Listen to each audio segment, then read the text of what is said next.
Ladies and gentlemen, welcome to another Hello, edition of hello. Paranormal Plus with Grizzly and Tracy Inman. How you doing, Tracy? I'm Doing a little great. bit lagging on my end, so there goes my ball. It is going off. Let me put it into the frame here. Yes, we're already getting activity. Let's play some Hollywood squares here. How you doing there, kind sir? Doing good, doing good. The square on the bottom, you're caught up pretty good with the voice and everything. The one on the left, Yeah, it's the like little, I'm lagging, so I'll yeah, fix that once we get our guest on. yeah. So No, I man. don't. Hey, I don't know. I have no idea what's going on. For some reason, last show, everything's been haywire. He said, what's going on with you? nothing much, man. Finally, non-paranormal wise, I sent you the album. Finally got it out. So, it's a shameless plug. Go to YouTube, check my name out. I got a country music album out, and song on the radio called "I'm Drunk Again." So check it out if you would. Uh, but dang, that's about it. Trying to figure out next. Hello, Sandro. Welcome to the show there. Hello, hello.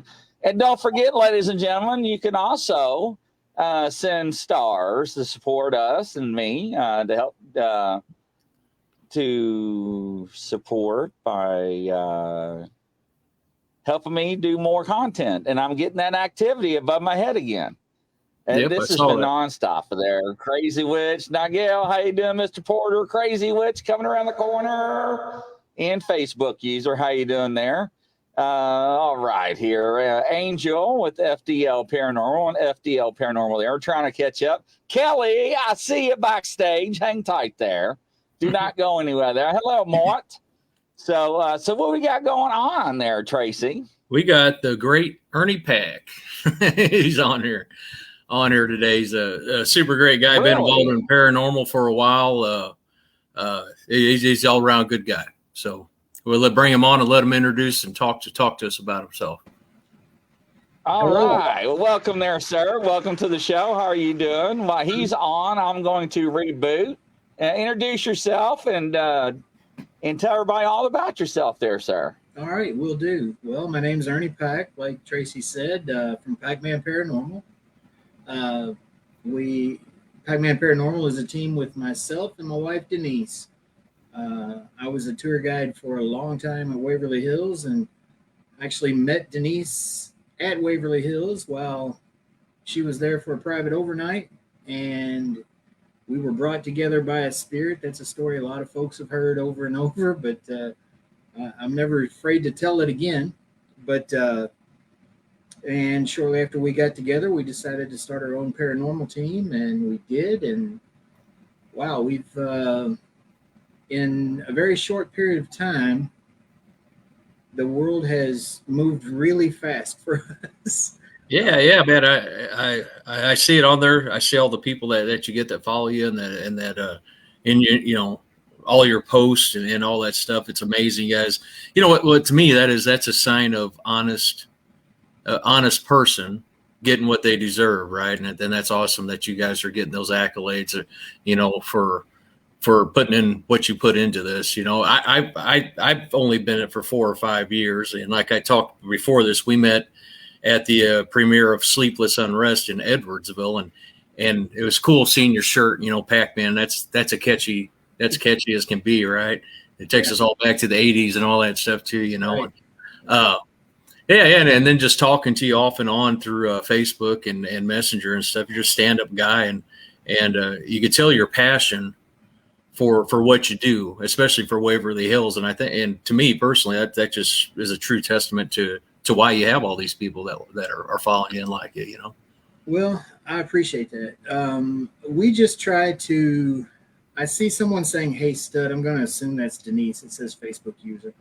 That's the only person that ever calls me studs. Anyway, Yeah. no, we are very serious about telling the true stories of the spirits. I feel like that's our job as paranormal investigators. If we're going to go out there and invade their space, then we need to be their voice. We need to do something in return. And so we try real hard to get to the bottom of why these people are still here wanting to talk to people and what they really went through in life. And I think a lot of folks are, drawn to that because it's not drama. We're not out there yelling demon and, acting Oh like yeah. everything is crazy. It's paranormal is not scary. It shouldn't be scary anyway. No, I agree with you 100%. And everybody out there trying to, not everybody, but you see a lot of groups. Entertainment purposes is what I call them. Yeah. They're just out there trying to, whether they're real or not. They're gonna, if somebody's paying to go to it, they're going to give them some type of entertainment, either if they're getting it or not. And you get a lot of younger, or not younger, but a lot of newer groups that might not necessarily make it better, by using techniques that they should probably season themselves on a little bit more, right? Yeah. It's paranormal entertainment has been great to draw a lot of people into the field, and kind of bring all of us that have been doing this since before that was a fad, bring us out of the dark, even though we're usually working in the dark, kind of bring us out of the dark where we can actually talk about it without looking like we got two heads growing out of our neck or something. Yeah. And, but it's done a lot of disservice because the money and the fame or whatever it is that has led people to be phony or overly dramatic about everything has led a lot of younger investigators and the YouTubers, a lot of folks out. I'm not going to single out YouTubers because I have a YouTube channel myself, Yeah. But you know what I'm saying? I mean, there's a lot of folks out there that think that provoking or taunting and acting like they're scared. This look you see it all the time. That Yeah. It's on every YouTube promo just about in the paranormal. Yeah. It's really not about that for me. And I don't think, as someone who's been doing this for a long time, I don't think that's how it should be for any of us, really. I mean, I don't think that's what the paranormal should be about at all. No, I agree. And Chris and I, Grizzly and I, we talk about that a lot on our shows. Newer groups and just like you stated earlier, there's so many people now in the paranormal, which is a positive, but it can also lead to a negative too. I'm starting to see a lot. My personal thing is I start to see a lot of negativity on Facebook. Somebody posted yesterday and it was a bigger name, how people are just leaving the paranormal field because they're not happy. I don't know if that's, Yeah. I'd like to know the reason why they're unhappy. A lot of people say, I'm just getting out of it. And then you see them 2 days later, they're right back in it, Right. A lot of negativity surrounding the field right now. What do you think, Chris? Yeah, there is. I do get scared. I'm not going to lie. I had a doll ripped out of my hands a few moments ago on another show. It felt like somebody was playing tug of war with me. It scared the living daylights out of me. So it's kind of hard for me to hold my emotions in. But I know what you're talking about. Yeah, absolutely. Totally. I get jump scares. I'm not going to say I don't get jump scares. I mean, I'm kind of well known for letting out a Cherokee battle cry, which they said was me screaming like a girl at Ra's Opera House when the lady in white that the place is famous for happened to appear like right there next to me when I wasn't expecting it. I get jump scares. But as far as, being afraid to walk into a location or go down a dark hallway, that kind of thing doesn't frighten me anymore. Yeah. It's no different than it is in the daylight or anything like that. It's just a place. I agree with you. I'm probably kind of the same way as you. If something does startle me, I will jump a little bit, and I will. I'm not going to say necessarily scream, but I get you get those feelings when you're in there and you're not alone, right? Yeah. Oh yeah. You get that, and that's how you know you're not alone is you get that hair on the back of your neck standing up, the goosebumps and everything. That energy, which is what spirits are, is it affects you, and it definitely lets you know that something's going on or something's about to go on. Now Grizzly he's in his studio right there, and he's got some old dolls in there, and he's got a cat ball that he tapes up pretty good so it doesn't jump off. So you might might see a few things in here tonight. So You never. Yeah, Well, they throw them at me, sir. They throw That's them at my awesome. head, and they throw them at my during my live shows. So Nice. that's why I have extra cameras. No, it's not nice. It gets old. It gets trying to get old. your attention, man. They got my attention loud and clear. So If yes, they wanted to hurt you, they'd throw something besides a cat ball. Come on. yeah, Yeah. right. Isn't that the truth? I'm sitting in the murder room of our new home, which is the Real Ditto House Inn, built in 1841. If you Google the Ditto House Inn, you'll see most haunted house in Kentucky. really, Denise and I live. So, so are you guys? You guys? Yeah, you guys probably you guys do let people do investigations there. Then I'm assuming. No, we just got moved in here a little over a month ago, and we're trying to. We got a 17-year-old son here. You know, this is home. It's not. I mean, you know, now our friends come over like Todd Lee and SQ, the Black Wolf Paranormal. Just heck, we've had T-Dog here. We've had several people here, and we'll do a little impromptu walk around and you know, maybe go dark and go lights out and just see what happens for a while. But we don't do any investigations. We run reporters every now and then ourselves. You never know. Yeah. I try not to do nothing at my house. I really don't. Like I told Grizzly and some of these people know, we collect old toys, Mm-hmm. and 1930s and stuff like that, and other things too. Antiques, and I ask them to leave. Spirits get out. Don't come into my house. Stuff like that. So far, they haven't had anything weird, but I'm not about to fire anything up in here. You don't want to push the envelope, do you? Exactly. I get it. I don't need that crap. What about you, Grizz? No, I got 4 more that came in today, and they did a spirit box session, and Virginia came up, and 5 people in the chat room were in from the state from Virginia. They're like, wouldn't that be funny, Grizzly, if those dolls came from Virginia? And I'm like, what? So I had to look. And guess what? They came from Virginia. So that freaked me out. So, yeah. So, anyways, yeah. So, interesting. Hey, so tell us about Fort Duffield. All right. Well, Denise and I have just signed a contract with the city of West Point to start doing private investigations at Fort Duffield, which is a Civil War fort here that for a long time was part of Fort Knox military reserve. And then they turned it over to the city of West Point to use as a park. And it's kind of amazing, really. It's there's a memorial cemetery up there with I believe there's 36 stones in the cemetery, but there was a mass grave up there with 48 bodies in the grave from the Civil War. It's an earthen fort.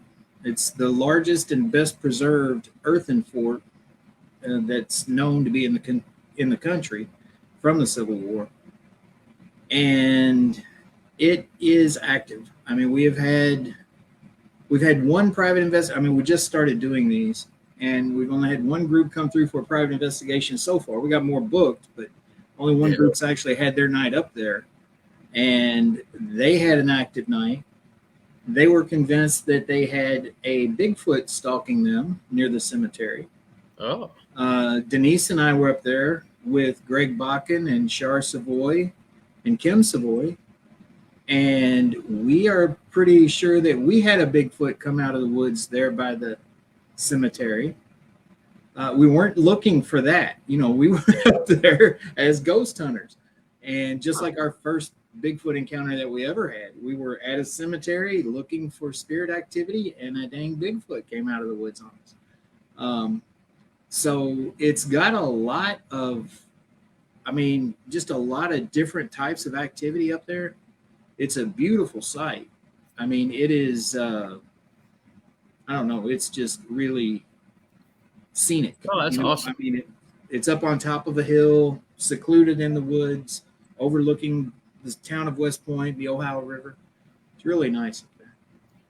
Well, you got a diehard, avid Bigfoot researcher right here that we're talking to right now, Mr. Grizzly. You know how many times I've been through West Point, whether it was flooded, OWI, DUI checkpoints, and all that other stuff on the way to Rough River. Oh, yeah. So, yeah, I used to live in PRP, so I'm very familiar with West Point. Yeah. It's a really cool, forgotten town, really. I mean, there is a whole lot of history in this town. I mean, out in front of my house, just next door to my house, there's a historical marker where the fellow John Shields, who was the blacksmith and gunsmith during the Lewis and Clark expedition, he lived there. I mean, 2 doors down, there's more historic markers. There's historic markers all down this street. And a lot of folks just, drive right by West Point and never get off the highway in this town to come back in here and see what's here. This town's really got a lot of cool stuff to see. And I don't know. We're trying to do what we can since we moved down here to help bring a little attention to the town, because it's a really cool place. No, that's awesome. And then, so let me ask you this: why did you guys decide to? Or did you hear about that place, the Fort Duffield, or did you actually hunt it a couple times? Or I used to go up there and go walking years ago, because there's some really nice walking trails around there. And I'd always known about Fort Duffield, and I'd heard different stories about people having experiences or thinking it might be haunted, whatever. And then when we found this house and moved down here, it just seemed like a logical thing to ask if they offered investigations. And come to find out, they were offering, and there was a guy that was offering investigations, but they weren't private investigations. You would go up there and basically be on a public ghost hunt with him running it. And so I went to the city and the people that run Fort Duffield, and I said, hey, we can do this better. We can make more money if we open it up for private investigations, maybe have some public events from time to time, but open it up to private investigations and see what happens. And they were all for it. So here we are. We're open 7 days a week. No difference in the price. It's $400 a night for up to 10 people, which, is pretty reasonable, I think. And that's a 12-hour investigation from 7 p.m. till 7 a.m. So. No, that's awesome, man. That price is actually right on target, I think. You see, and you've learned this too since COVID, everything just jacked up, and oh yeah, it's hard to find. I always thought that if you're going to go hunt with your group, and we don't charge people to hunt with us with that paranormal unless it's like that. It's $400, and we take 10 people. 6 of us are already in the group, right? Right. So we're not really doing a public hunt. We might have somebody's son or daughter come with us, something like that, and we just split the cost evenly amongst each other. But there's some places, as $100 to get in now. It's like, oh yeah, 2 years ago we were 30. Yeah. It's hard to, it's an entertainment thing. I get it, but still, I don't like trying to rip people off in any way, shape, or form. So that's a great price. Yeah. We did our best to keep the price as low as we could. I mean, if you come, you'll see that the fort's in need of a lot of repairs, and that costs money. I mean, in this city, Chris can tell you, it's not a rich city.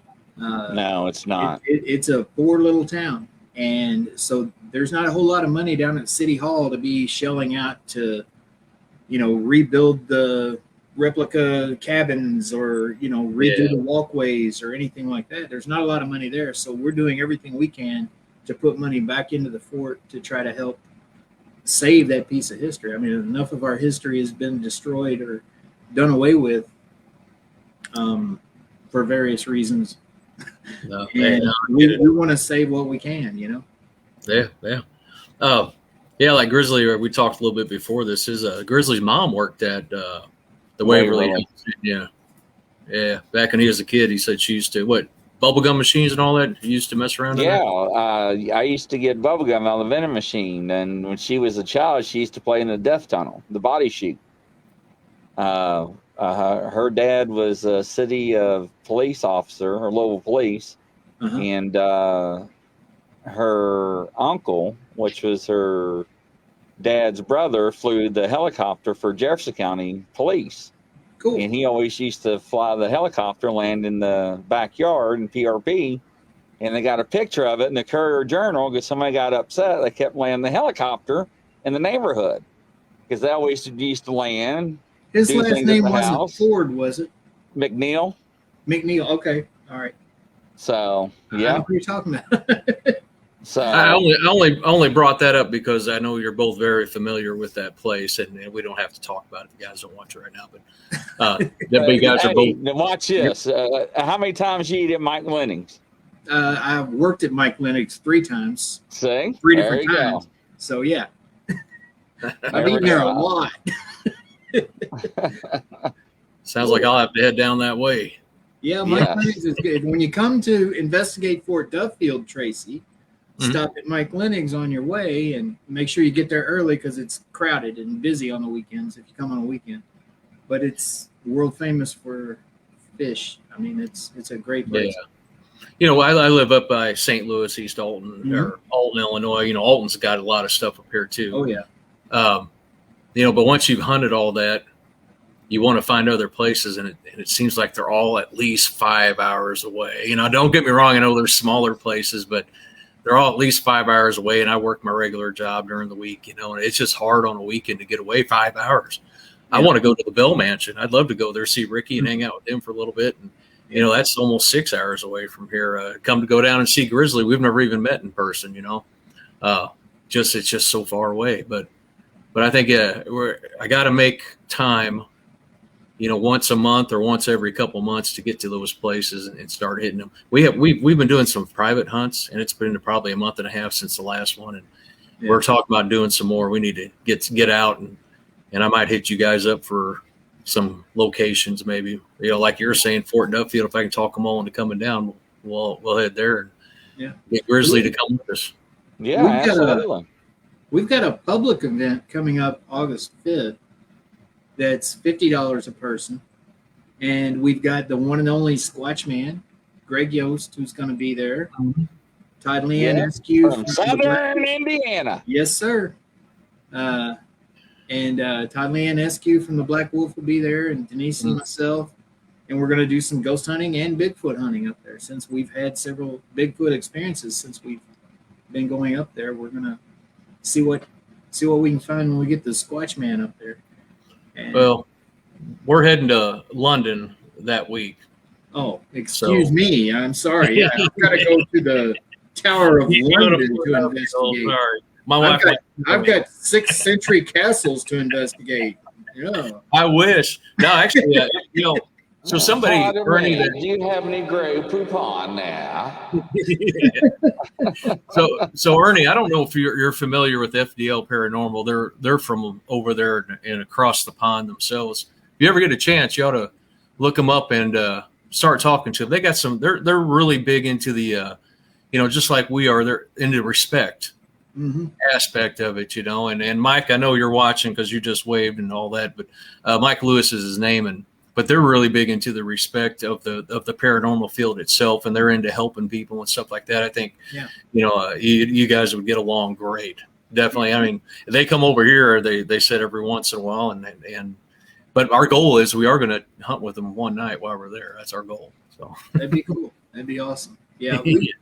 We talked about this year. We were planning a trip to Europe and maybe going to Scotland, Ireland, you know, England, and try to hit a couple of locations over there while we're there. But then this house came on the market, and it was like, well, no, we got to buy a house. You pass that one up. You know, it's got a historic marker right on the front door. Come on, you can't. Yeah, no kidding. But yeah, if you ever do go over there, that'd be a good group to talk. I would recommend talking to. They're good people. Yeah, I think next year that's our goal is to go to Scotland and Ireland. That's our goal is to make it over there. So Yeah. do at least one. I want to do one castle before I'm dead. You know what I mean? Just I want to stay in it and sleep over and do whatever. I want to go to Dracula's castle, to be honest. I want to Oh, go yeah? to Romania and check that out. But That would be neat. yeah. I don't know there are about these package deals that you can buy for like, I mean, it's not cheap. It's like $4,500 where you go there and like 3 other, you know, iconic locations around, you know, Europe, England, Romania, you know, that, you know, how it's like going around New England up here. You know, you can go to 5 different states in a day. Yeah. You know, you go to 5 different countries in a day over there. But they've got some package deals that are like $4,500 that would, you know, I mean, if you planned ahead for it and made it your vacation, I mean, it would be awesome. It'd be, you know, like a bucket list kind of thing to do. And we've talked about maybe doing that. Yeah, no, man. If you guys end up doing that, let me know. We might piggyback with you. All right. That'd be cool. That'd be cool. You still there? Chris? Oh, absolutely. I'm just keeping up with everybody's comments here. They're just flooding in on Ernie, and everybody's saying hello, and Transylvania, and I want to go, and Edinburgh Vaults. Yes, and so yeah. I don't know who all these people are, but hey, Ernie, whoever you are, Facebook user. Hey, Facebook user. Well, for some reason, the old man was for me. I'm probably the oldest guy on the screen, though. So, hey, other Facebook user. Well, a lot of those, I remember back with that paranormal. For some reason, it would show. It won't show their names if they're commenting, but I don't really see any comments on that one. So it's got to be a different program then, unless it's on Paralinked. People are commenting there. I'm not sure, but we've got it shared to Pac-Man Paranormal and I don't know, a couple other places here too. I know Grizz is on quite a few stations. We're on quite a few. I don't know nothing about any of that stuff, man. I hate to say it. Know. I'm co-creator of a website. Yeah. Oh, cool. You know, yeah. I just my buddy did the the website itself, but it's all way above my head. It is what it is. Yeah. But I'm glad Chris knows all this stuff because I would never be able to do this on my own. There's no way I'd even be able to start it. Chris was kind enough to ask me to do this with him. So I said, thank you very much. So we've just been rolling with it since. We've done about 10 shows now, I think, 10 or 12. Yeah, 10 or 12 or more. Yeah, absolutely. Yeah, we've had some really good guests on, and every week it seems to get even better. It's actually pretty cool. We had Jeff Schlachtler, I pronounced it right, from Warren, the Warren Legacy Foundation. He was on one of these. It was a good one too. He's really, really informative. It's that's pretty cool. So. Oh yeah. I'm waiting for Chris. Oh, sorry. Go ahead. Go ahead. No, go ahead. No, I'm waiting on Chris to say time to play our break video. I'm just waiting on you guys. I'm not in no hurry. Y'all doing real good. But ladies and gentlemen, stay tuned. We'll be right back after this commercial.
All right, ladies and gentlemen, welcome back to another edition of Paranormal Plus with Grizzly and Tracy Inman.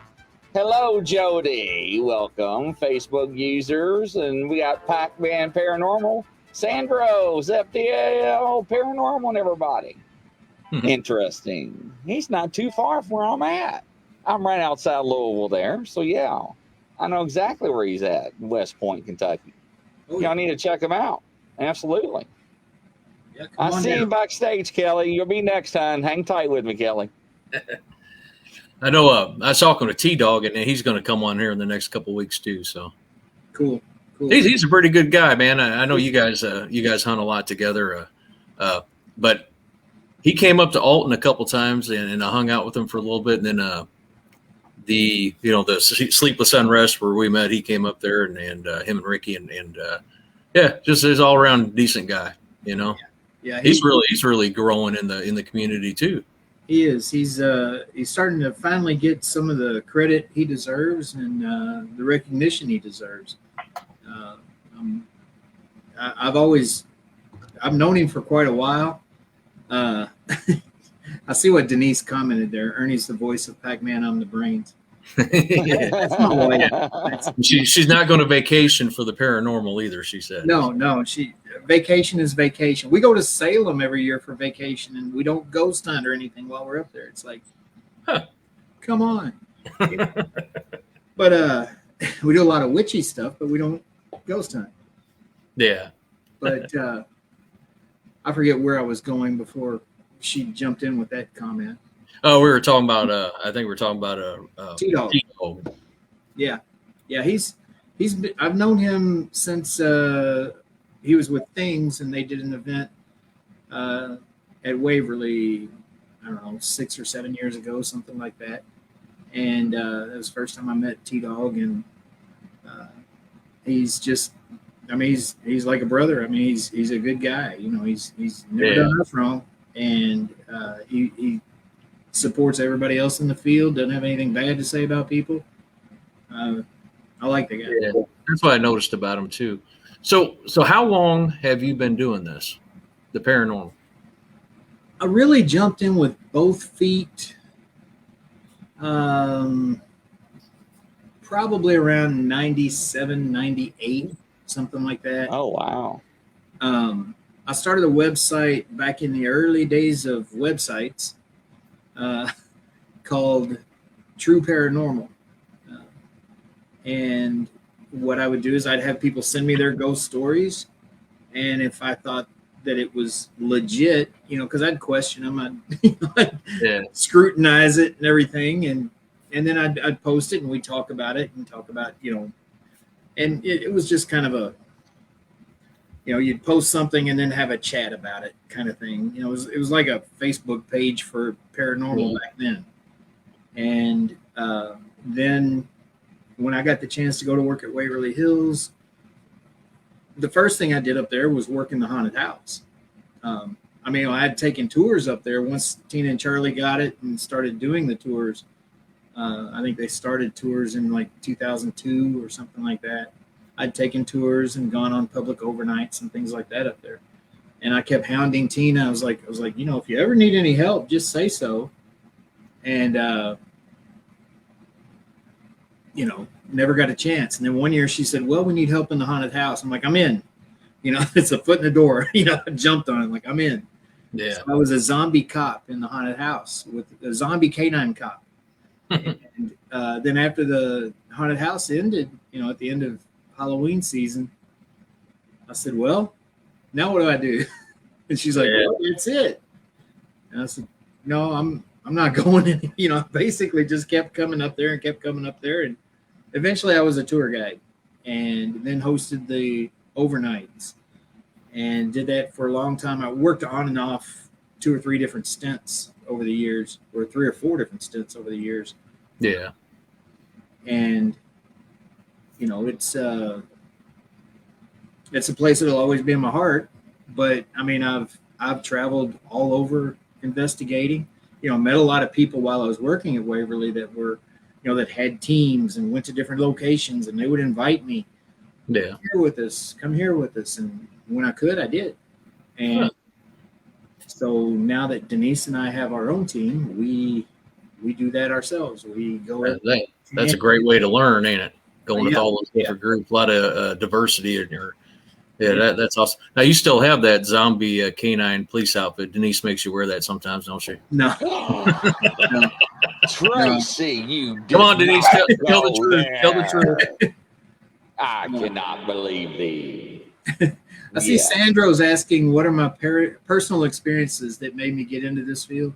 Yes. I grew up in a house where we had activity all the time.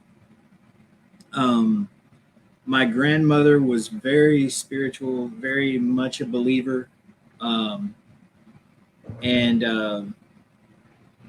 I believed her. You know what I'm saying? And I think that that's half of having an experience is believing in it to begin with. If you go in thinking, oh, there's no such thing as ghosts, you're probably not going to have any activity, But I don't know. I've had a lot of experiences over the years, and then I was a bit of a explorer as a kid. I mean, if there was an abandoned building, I was going through it. There was an old mill down past right by Doe Valley, if you know where I'm talking about, Chris. Remember the old mill that used to be on Doe Run Creek? Oh, yes. That was right across from the family farm down there, and we used to go over there all the time and check that old grist mill before it collapsed.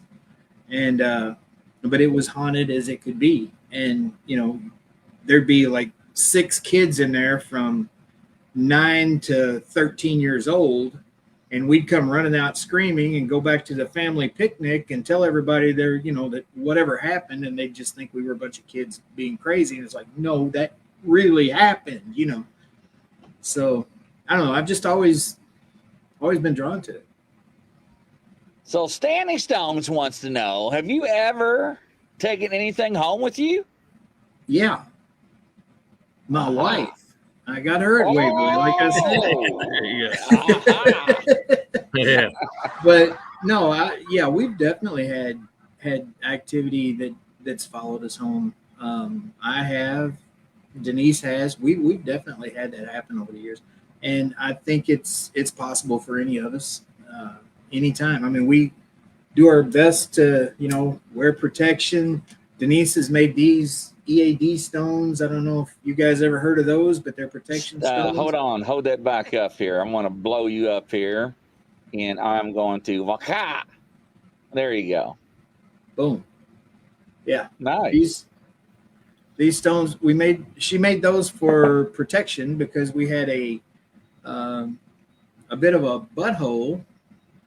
I'm not going to say malevolent spirit or anything beyond that even, but a guy who was a bit of a butthole in the lobby at Waverly that was affecting a lot of people negatively. And like I said, Denise is a witch, so she whipped up a concoction of various herbs and crystals and brick dust and lots of good protective things, put them in resin, and we all started carrying these, and they work. But still, it can happen. I mean, you can get an attachment or holy water. Yeah, we've got everything that we would need to perform an exorcism except the knowledge and permission from the Vatican. we've got all the utensils. I do too. Trust me, I sure do. Yeah, that Sandro said, "Isn't that a Ouija marker?" That's kind of what it looked like to me whenever he held it up. It's made like a planchette. It's in the shape of a planchette. That's neat. Yeah, they're cool and they work. I mean, I can't tell you how many people we would have at Waverly that just would become someone other than themselves, if you know what I'm saying, on an investigation. Yes. We take them outside, have them hang on to this, get them grounded and, centered and all that stuff, and just hold on to the stone, and you just see them come back, that's awesome. It works. Grizzly I'm a- power washes his house with holy water. You know, you do not want to know, ladies and gentlemen. It's a long story. Here we go with the Grizzly jokes. You know, He someone is was that brought up. saying, I'm the best guy ever. Tag yourself, dag on it, because you're my best friend, whoever you are. Yeah, there you go. There you go. Well, I was talking with we had a good article on paralink.com about holy water and a dehumidifier. If it just sits there and just always puts out holy water all the time, is it technically doing its job? It's just a discussion topic. If you guys ever in a group talking about it, I don't know. It was actually pretty cool. We had a couple of Sounds cool like comments cheating. on it. Yeah, exactly. It's always blowing out, you know. I think that just like any protection that we use, be it something like this or crystals or whatever, I think there has to be an intent of purpose, spoken or, at least focused on each time. If you're just sitting there randomly going about your day and expecting a humidifier with holy water in it to protect you while you're not focused on that aspect of things, I don't think it's going to do you much good. I agree with you. I agree 100% with you. Absolutely. Well, is there what do you think, Chris? You said you had another person on there, Amy? Yeah, whenever Ernie's ready, I'm not in no hurry. Kelly's backstage. Okay, I don't like to rush people.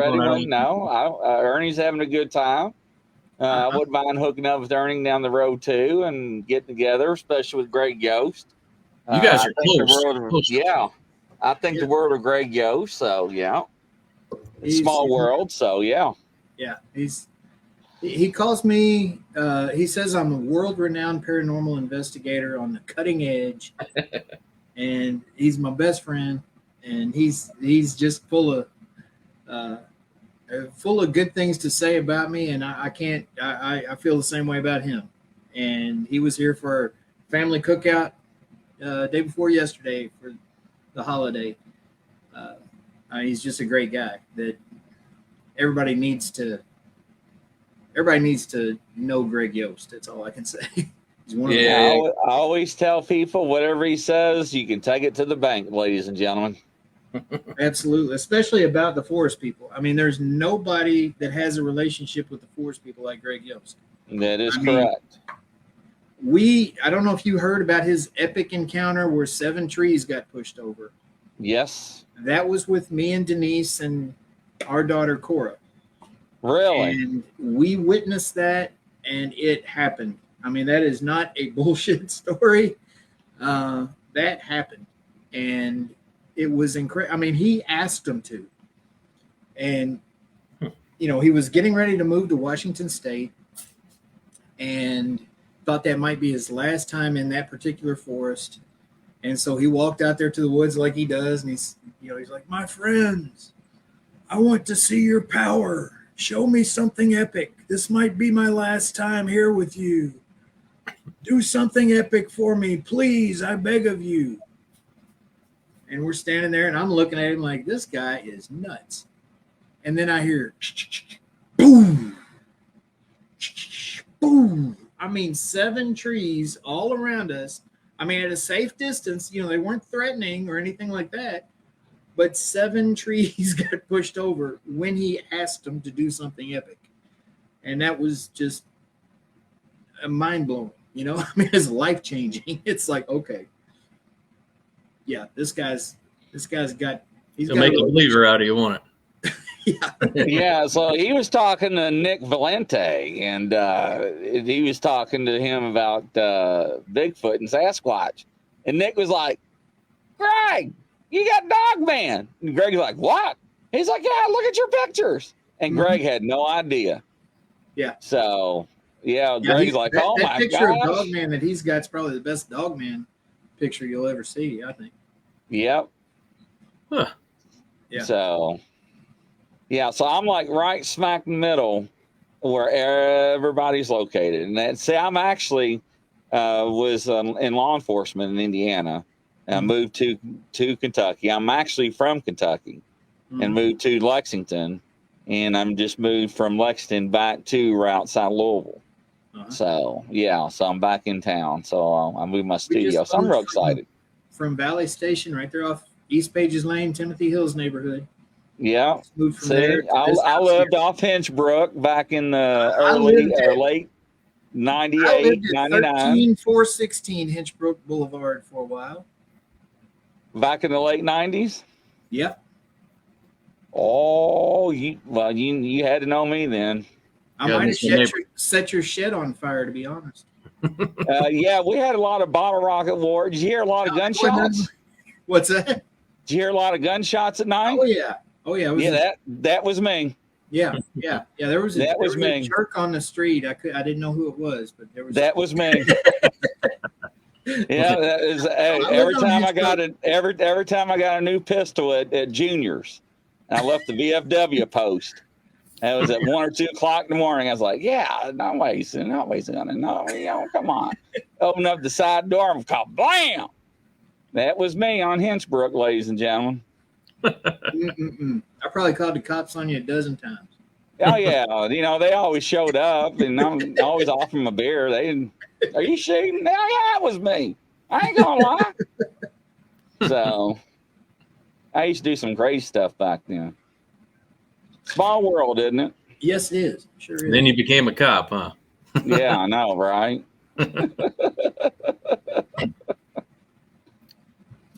So the good thing about the that fort that you're at, I guess you're able to, most cemeteries you're not allowed to go in after dusk. Right. So now that you basically lease it or own it or whatever, you can go in there anytime then. Yeah. That's awesome. Like you said, 12-hour shifts. Yeah.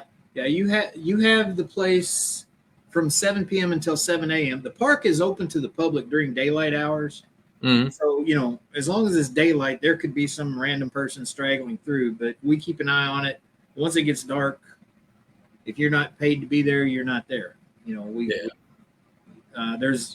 If you ever go, you'll see there's a chain at the bottom of the hill that prevents people from getting up to the fort.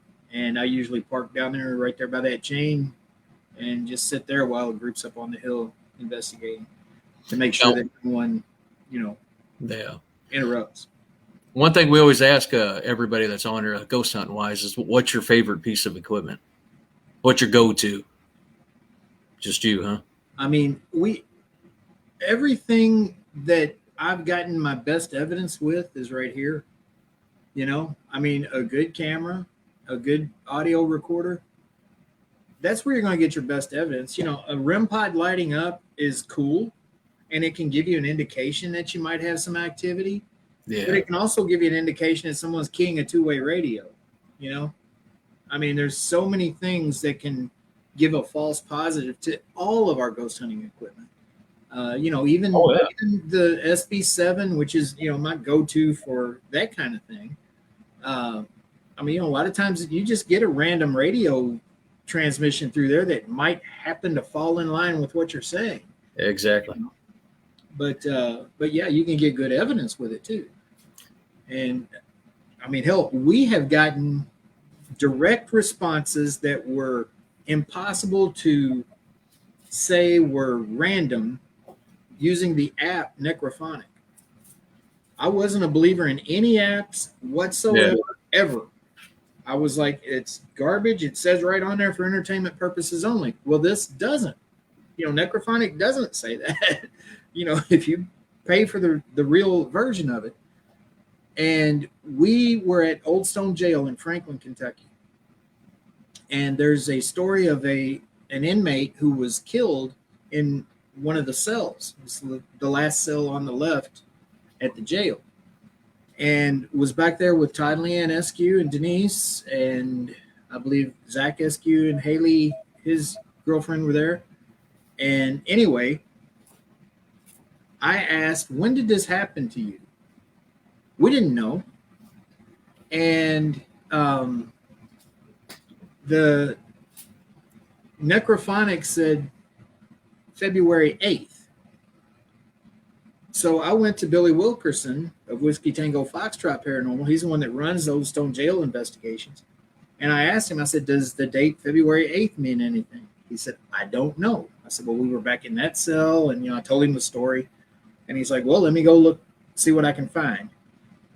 He comes running back down the hall to me, waving a piece of paper. He's like, you got to see this. I mean, his eyes were this big.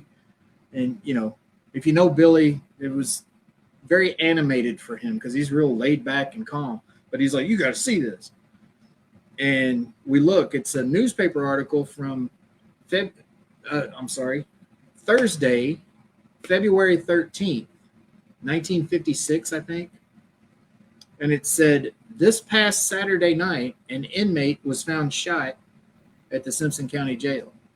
So if you go back from Thursday the 13th to that past Saturday night, that was February 8th.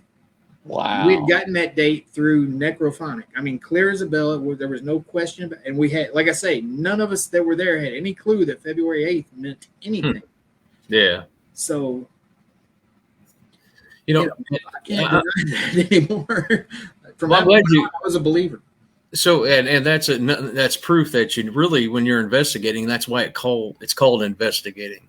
Exactly. You have to. It's not going to. You may, like you said, you think you got something, but then it's you really have to dig into a lot of stuff. And me and Chris have talked about it before, and you're aware you could do a hunt for 12 hours and maybe get 3 things out of it. Right. And you look at the video for like Ghost Adventures, whatever, for example, they're probably 3 days on a shoot to get just that half-hour show. I know, but they do go back. They do edit a lot of those productions. I know for a fact a lot of times they're there for a week.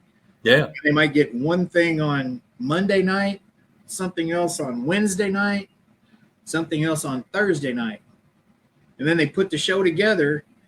And down in the corner of the screen, it'll say like 1:04 a.m., 2:32 a.m. With each piece of evidence that they show. Well, they don't tell you that there was 3 days between the 1:42 and the 2:38 or whatever. You know what I'm saying? I know how that works. I mean, we spend, as ghost hunters, paranormal researchers, whatever you want to call us, we spend more time sitting in the dark with nothing going on than we do getting evidence. And that's what makes it so cool when you do get that piece of evidence. I mean, it's like, it's like, I don't know. I always say it's like hunting or fishing, I mean, right. Sit there in a tree stand for hours, freezing your tail off for days, weeks, whatever. And then that big buck finally comes along. It's like, it made it, it'll bring you back next year to do the same thing, I'm just as guilty as the next person, I would say, as far as following up after the investigation, going through your film, going through everything. We went and stayed at a mansion, the Limp Mansion over in St. Louis. Spent the night in that room where one of them killed themselves, whatever. And I had an old cassette recorder, and I set it in there, press play. It stayed on for an hour. Then I wake up a couple hours later, then I flip it over, press play. And then I started realizing how nice the digital ones are. You can just, when it catches something, you can just press and it'll go to a sound, Right. I got halfway through that one side and I'm like, God dang it. And then you put it up. And I'm going to go back in another day and listen to it, and it probably took me 3 weeks to listen to all that, Right. But like for us, we found a piece of evidence that we didn't even know existed was, if you ever go to paralink.com, you can look at it. It's at Ashmore Estates, the tricycle moving on its own. Really? We asked for an hour up there and everything's lighting up. Everything's going off, going off like crazy. And then it just stopped. And we were doing a Facebook Live, and Tom Scundridge, his daughter, was the one that was videoing us. And she had the phone like this looking at us. We all decided to go to break, and she moved it just like that on the tricycle, not realizing it. Mm-hmm. Well, we walk out, and Tom sent me the next day. He's like, look at this. And it was a edit, or not edit. He went to that spot, and he saw that thing just go backwards. And I thought, wow, that's pretty cool. Yeah. I was a skeptic for certain up until that time. And that kind of thing will make you a believer. Yeah. It Robin was thrilled to see that himself, wasn't he? Do up. Robin Terry was probably. Oh yeah. Too, wasn't he? Yeah, he was a good guy. He's one of the best out there too. I mean, Yeah. They're we wanted to stay the night.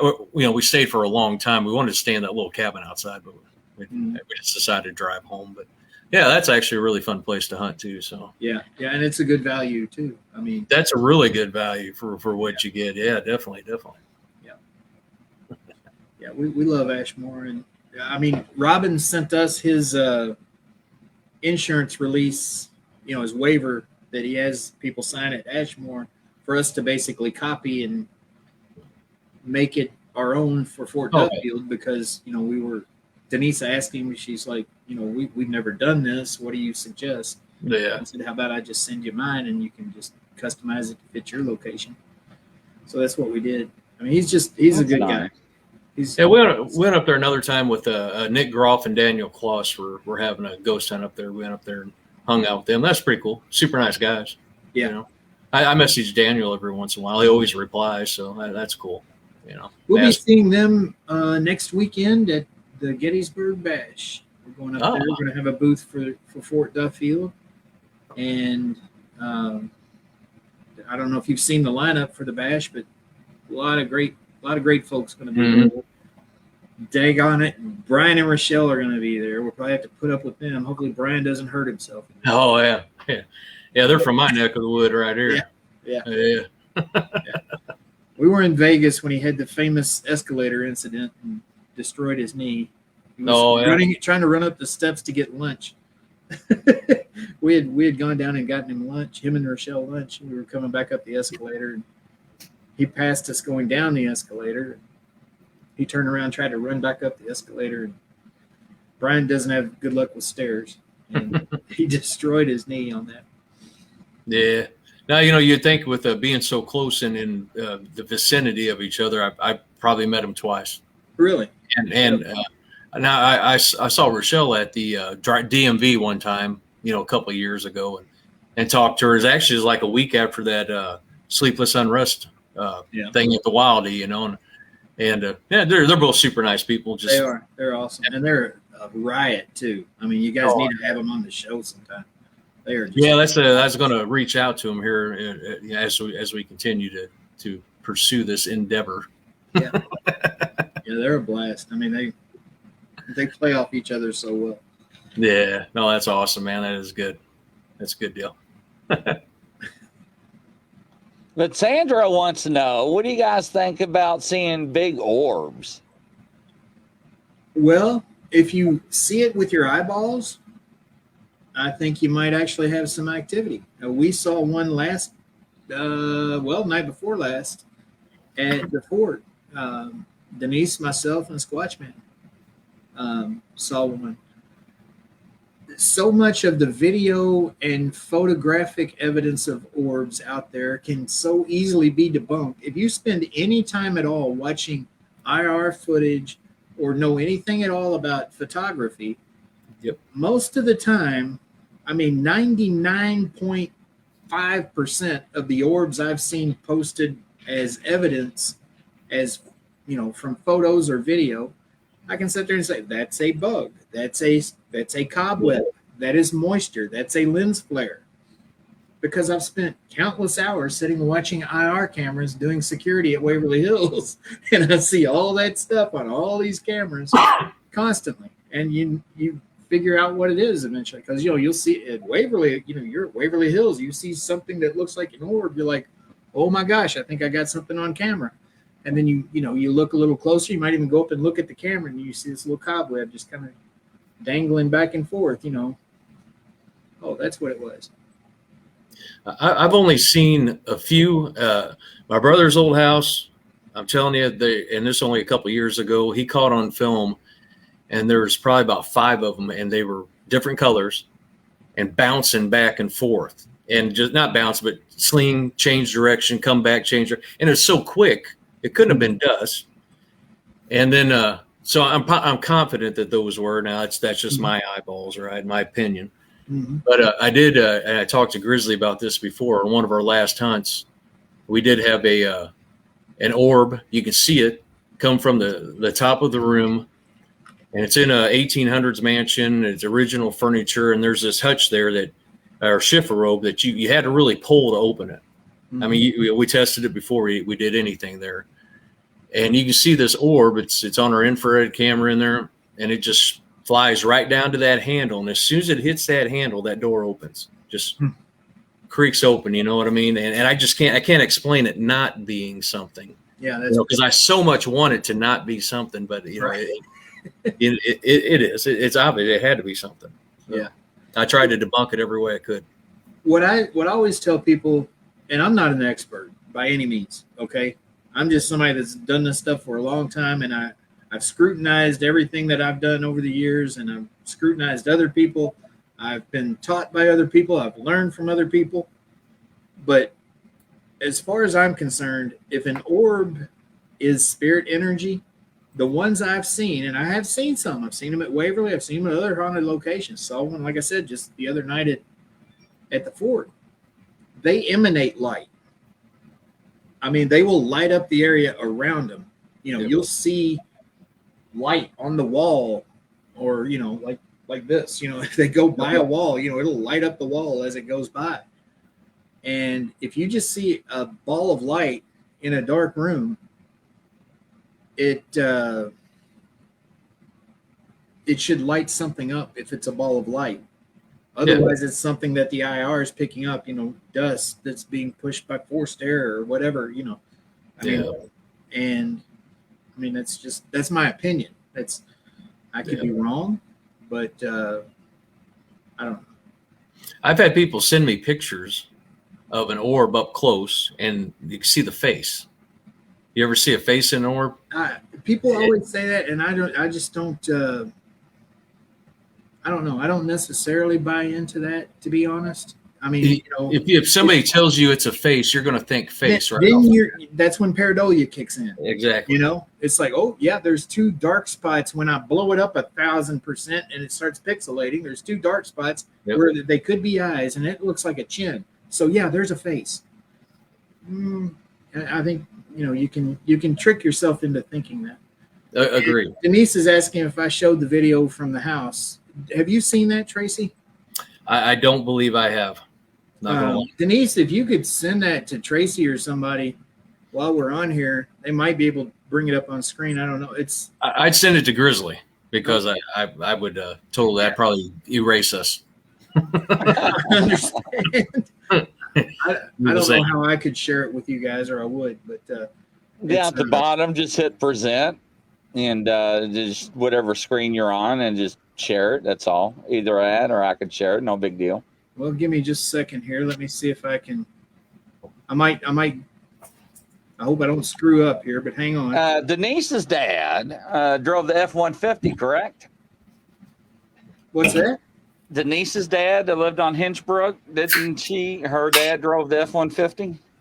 No, that was my ex-wife. Okay. Yeah, that was my ex-father-in-law, Woody. I live 2 houses down from you.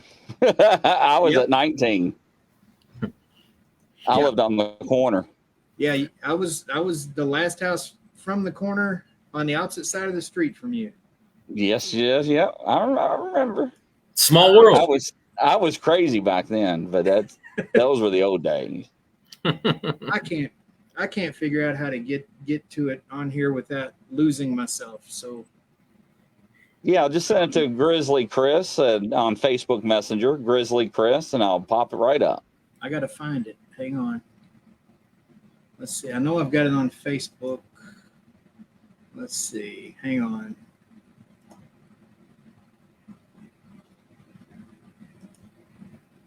Let's do.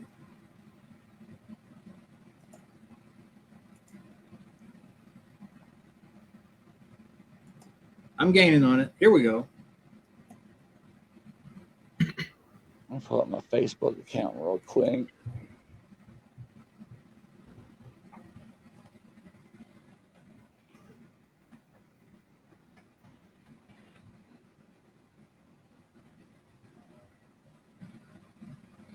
Hang on. I'm the good wife. Hey, That's what she says. Yeah. Well, I have found it. Now I just got to figure out how to send it to you. There's several Grizzly Chris's. Yeah. Yeah, hang on. It's trying to open here so that I can maybe do something with it. I'll tell you what you could do that might make it easier and keep me from looking crazy while I'm looking all over the screen trying to, because I got this huge monitor. Can you go to the Real Ditto House Inn, 1841 Facebook page, and then look for videos, and you'll see a video that's just got a door on it. And it's like a doorway. Do you see that? I'm going back to my Facebook right now. Okay. It's got a doorway in it, huh? Yeah.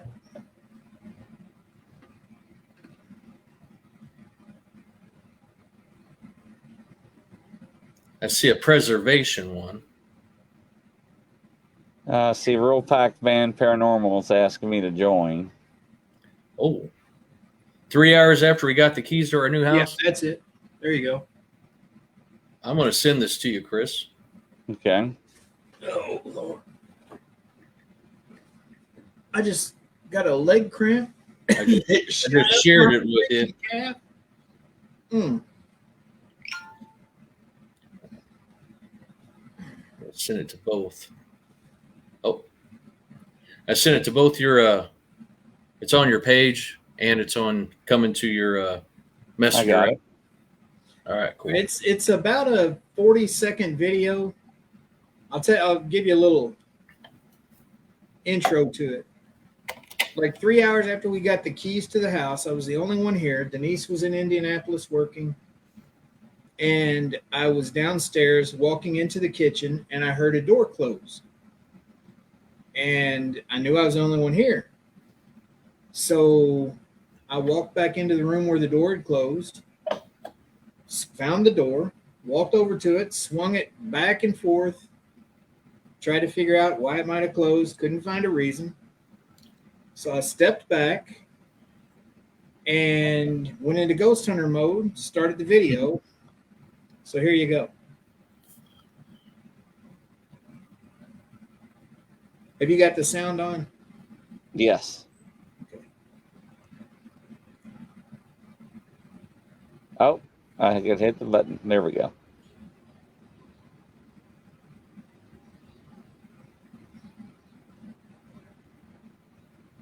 There you go. All the way. Thank you. Yeah, I'm gone. How's that? I'm out. Yeah. So were you actually videoing that, or did you have a camera there that was just? I stepped back and got my phone out, hit record, and I just sat there and was watching. Close that door again, please. Happening. And I said, yeah, I said, can you close this door, please? This one right here in front of me. And then you see it starts to move. Yep. There you go. And I said, all the way. All the way. And then it goes the rest of the way. Thank you. I mean, No, I'm gone. that was good stuff. I mean, I was like, yes. I sent that to Denise immediately, and she's like, oh, my God. Your next question ought to be, could you bring me $1 million? Yeah, really. Really. He was obedient. Really. That was pretty cool. No, that is awesome, man. That's great. That's good to get the evidence, you know. It keeps people believing, you know. Yeah. Definitely. And, you know, I mean, I wasn't ghost hunting. Like I said, I was just trying to clean the house up and get it ready for when she got home from Indianapolis, you know. So what did you notice something before that made you want to do that? Well, like I said, the door had closed, and you know, when I was just walking by, that's right. I walked through that room into the kitchen, and I heard the door close after I got into the kitchen. So I walked back around the corner and looked. Yep. And saw what door it was. So I opened it back up. I swung it back and forth. I looked around. I was like, well, there ain't no reason for this to close. So yeah, and that's a pretty forceful close. It's not like it's just out of level and came in. Yeah, and like I say, it starts going, and then it almost stops. And I said, all the way, please. And then you see it just pick up speed and go the rest of the way and close. No, that's cool. That's good evidence, man. Yeah, That was real good. Yeah, like Denise said, she has good. a Civil War boyfriend. She has a Union soldier that likes to play with her hair, and she's caught some audio of him and different things. And it happens a lot. I've seen him manifest as a full-bodied apparition behind her one time. And this place is, I mean, like I say, if you Google the Ditto House Inn, Yep. it says it's the most haunted house in Kentucky. And we live here. We own it. No, that's awesome that you guys did that and you believe, because could you imagine being somewhere that never didn't know anything about anything like that and getting in there? I'd be scared Yeah. crapless and move right out like the poltergeist or something. Yeah, exactly. They wouldn't stay long. Because there's stuff that happens constantly. I mean, we got a door in our room that keeps opening. We'll close it at night. I mean, latch it closed. It's closed. Yeah. Wake up the next morning and it's open. It's a door that goes into a smaller room, which was a nursery back in the day. Mm-hmm. And that door keeps opening to the nursery. But there's just always something going on. But I grew up in my uncle's house was right across the street from a Confederate cemetery. Mm-hmm. And my aunt had lived in that, my great aunt had lived in that house before him, and she passed away, but she hung out a lot in the basement. And we used to stay the night there, and I'm talking in my teenage years, so it ain't just a ghost story when I was a little kid, You could hear at night after like 10 o'clock till about 2 a.m, somebody pacing up and down those steps. And we'd put the little bullet lock on it, mm-hmm. and sometimes you could hear that door just yanking just a little bit, someone trying to open it, and you're like, whoa. Yeah, I stayed there like twice when that happened, like 3 months apart. After that, I didn't really stay there anymore. I was like, I'll see you guys at family reunion. That'd be about it. Right.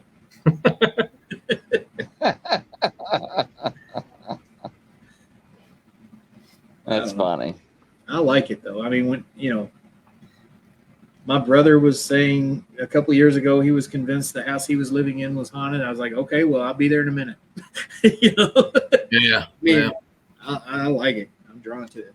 Like I said, my brother, when he where we saw those orbs, he caught them on camera. We went up there, we hunted probably 3 times, and it was good stuff. Nothing 100% saying that it was haunted. I couldn't say anything like that, or if there was a spirit there or anything. But we did hear a laughter that we couldn't explain. We had it on our. You can go back on the live, and you could hear it laughing as we were walking down the stairs, right where the woman died years ago, and there was no houses really close enough by to where you could hear anything like that. And it was like a fainted laugh. It was kind of weird. We did get it on video, but yeah, like I said, I've hunted for about 5 years now, and maybe got 5-7 things that I can't debunk. Right. Yeah. And that's us. I mean, we don't post a lot of evidence. People, they see our page, they see we have this really active, Facebook group and Facebook page. And, then we got these other groups, we got the Fort Duffield group. We had the Safe Waverly Hills group when that was going on. And they hardly ever see any evidence from us. And we're like, well, you don't get evidence all the time for what? Exactly. Unless it's something really cool that we can't debunk ourselves, we're not going to put it out there to have everybody in the freaking world saying, all right, it's just dust, or it's just that, or, it's fake, or whatever. I mean, even that door video, I posted that, and somebody's like, fake. I'm like, I know. First off, I feel like that's a personal attack because I have worked hard to build a reputation as someone who is completely legit and tries to get to the bottom of everything, every story that I hear about the paranormal or whatever. Yeah. And when someone says fake, and I'm the one that shot the dang video and knows that I'm the only one that was in the house, and that just happened exactly the way you see it on the video, it's like, come down here and say that to my face, you know? No, I agree, man. I agree. It can be a personal attack on you too. Yeah. They don't know you enough to even say that. Right. And unfortunately, that's kind of the way it is nowadays with everything. So, everybody has their opinions. And so opinionated, like you said. Yep. And it's a social media world now that, thank God for that. Otherwise, we wouldn't be doing this. It does a lot of good. Just my personal opinion, does a lot of good, but it also does a lot of bad. Now everybody's able to influence other people in ways they never were before. And that can be harmful. Yep. So I just try to keep my opinions to myself on anything other than paranormal, and music. So. Yeah. I've got very strong political beliefs, which are the opposite of my wife. So we don't talk about politics. You're right, Lauren. I feel that way too. Yep. Either that, or they're just someone who's scared of the paranormal and in total denial of it because of that. Yeah. And that's what I mean. It used to make some people mad at Waverly, when I would have a group up there and, somebody points at, there's the skeptic of the group or whatever. And I'm like, oh, okay. So that's the one who's afraid of the paranormal. Yeah. I mean, that's how I see most skeptics. You're afraid to admit that it's real because it happens every day all around us. If you just open your eyes to it and admit it, it's there. Exactly. Open their mind. They would understand that there is something out there, Yep. I'd hate to think that there wasn't, to be honest. Well, yeah. And it's been around forever. Yeah. I mean, think about when you were a kid growing up, there's ghost stories that have been around forever, right? And I guarantee witches did exist, they did cast spells. They still do, Grizzly and I were talking with someone about that a couple weeks ago, about everything. Spell on me, and that's why we're married now. Yeah. Mine's not even a witch, and I'm the same thing. But, no, it's well, I mean, people talk about it like, well, I'm a Christian, I don't believe in that. It's like, have you read the Bible? Yeah. Because what was the disciples' first question to Jesus when he rose from the dead? Father, is that you, or are you a ghost? Oh, yeah. That's a good point. And his response was, it is me. If I were a ghost, you wouldn't see me. And, I mean, I'm paraphrasing. I'm not a biblical scholar or anything, but I know that that's basically the passage. I mean, it's how does being religious preclude you from believing in the paranormal? I just don't understand that. Yeah, when I first started, I was kind of the same way. I for myself, not recognizing the Bible as much as I should, like you just even stated, but believe in my beliefs, right? Mm-hmm. But I believe that my beliefs wouldn't keep me from doing what I'm doing right here. Right. You know what I mean? Right. I had some people reach out to me, hey, you can't do that. You can't do that. And I'm like, hey, I'm just trying to prove right or wrong, prove if it's real or not. That was basically what my response would be. I'm just investigating, seeing if it's real or not, trying to debunk it. Do that. I was a hard skeptic right at the beginning, big time. But and that's healthy to come into it with that perspective to start with. I think. I mean, I've seen so many. I used to say on tours at Waverly, I said, we have a lot of skeptics come to Waverly, very few leave, and it's not because we keep them. It's because when they leave, they're not a skeptic anymore. And it's healthy to come into it though with a skeptical, attitude to a certain extent, as long as you're just not closed-minded to the possibilities that what you experience or see might or might not be paranormal. Yeah. No, I agree 100%. Do you have you met many have you met many psychics that you firmly believe throughout this time, your time. Yes. Yeah. I've had, very lucky working at Waverly, for one, that, a lot of the biggest names in the field go through that building. And a lot of folks that you'll never hear of, that you've never heard of, go through that building. And I met a lot of great investigators, great psychics in my time at Waverly. In our para family, I've got some really talented and gifted psychics. Beth Allen is one of the best. The Wicked Woman, Beth, if you all know who she is. She's one of the best out there. She's a sister, and talk to her all the time. And I mean, she has been incredible. I'm not going to go down the list and start naming names, but Beth being my sister, I will single her out because yes, she's very good. But there's a lot of competition in that field too, where there's a lot of people who are good psychics. Yeah. Themselves, they don't want anyone else to be recognized as a good psychic, so they're like, oh, they're fake, or they're not that good, or whatever, And it's like, okay, well, you don't have to have that competition. Just it is. I know Grizzly knows a lot of people with the psychic abilities too. So, look like you knew who he was talking about, didn't you, Grizz? Yeah, I do a paranormal true crime shows on Friday, and I cover missing persons and cold cases and murder cases that are unsolved. And the following week, I go to my panel of psychics that are around the world. They're well known, and I just give them a picture of the person, and I bring them back on the show the following week, and they give us what they get from however they get their information, and they divulge information about the case, and the police departments, the FBI or whatever agency can use the information, or the family uses it to hopefully retrieve the remains or whatnot to help solve the case and so forth. So it comes in very handy. Yeah. But what really drives me nuts, Ernie, is that they're so close to me. They'll be like, Grizzly, are you okay? You need a hug? I'm like, I hate when y'all do that. Yeah. Don't read me, read the picture. Yeah, there we go. See, there goes the cat ball. I know, right?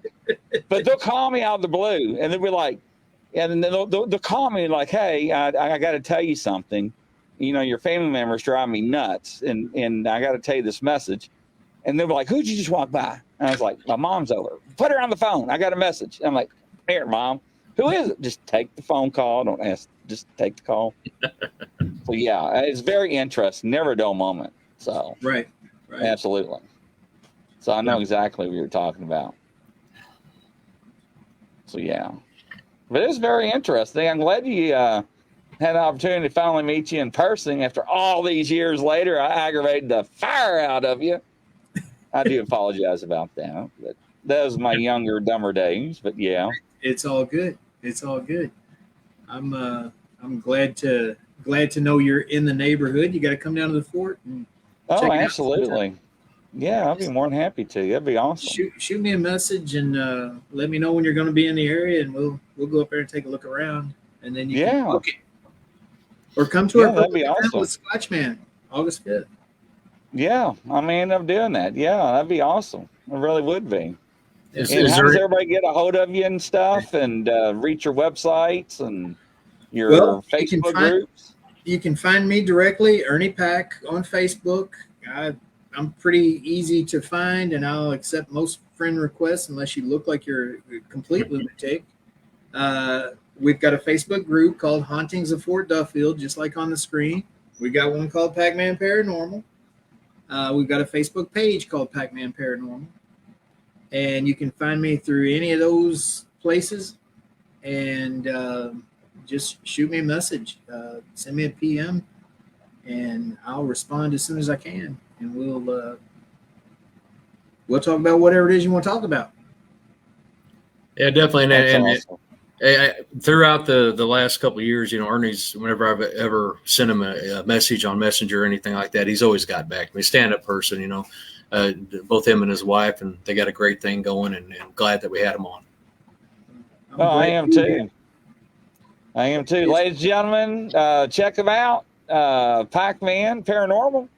When you're in Louisville, around Louisville, West Point, make sure and stop in and make an appointment. And I'm telling you, it's really worthwhile in West Point.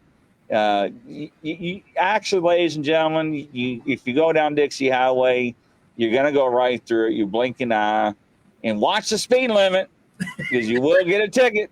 They sit. I know they still sit there. I know that has not changed. So, but yes. I don't know. But I know yeah. the mayor. I know things about this town. Yeah. There you go. Yeah. Buckle up. I'll tell you that much. They're writing a lot of Yeah. tickets for seatbelts right now. At that time of year. Yes, sir. But I greatly appreciate you coming on, and I really enjoyed it, Ernie. Thank you so much. I'd be glad to come back anytime. Y'all just say the word. Oh, it's Thank you. it's all doors always open from coast to coast and around the world, ladies and gentlemen. That's a wrap. Until next time, take care and Godspeed. See everybody. See ya. Bye bye.